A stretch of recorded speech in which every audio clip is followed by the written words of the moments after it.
وآخر دعواهم أن الحمد لله رب العالمين.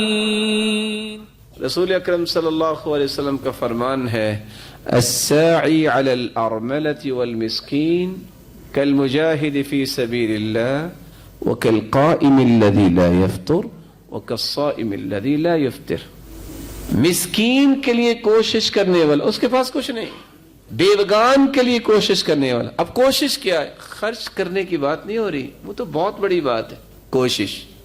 اب سردیاں آ رہی ہیں، آپ سامنے ڈرائی فروٹ رکھیں، بلینکٹ لیں اور ساتھ کو ہیٹر رکھ لیں. آپ وہاں بیٹھے ایک میسج چھوڑ دیں، ٹیکسٹ میسج کر دیتے ہیں، آپ واٹس ایپ پہ میسج ڈال دیتے ہیں، آپ ای میل کر دیتے ہیں، آپ ٹویٹ کر دیتے ہیں. کوئی ایسا ٹول اور اپلیکیشن استعمال کر کے ہاتھ سے لکھ کے لیٹر بھیج دیتے ہیں، کال کر دیتے ہیں کہ فلاں مسکین کا خیال کرنا ہے. یہ ہوگی کوشش. اسی طرح بیوگان کے لیے سخت گرمی میں ہے، اے سی کے نیچے بیٹھ کے اگر آپ یہ کام کر لیں، اجر کتنا ہے جیسے کافر کے سامنے کھڑے ہو کہ اعلاء کلمت اللہ کے لیے جہاد کر رہے ہیں.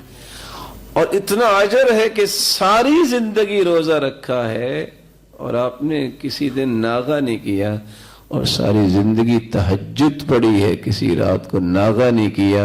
صحیح بخاری اور مسلم کی روایت ہے. یہ اجر کس کو مل رہا ہے؟ جو مسکین اور بیوگان کے لیے کوشش کرتا.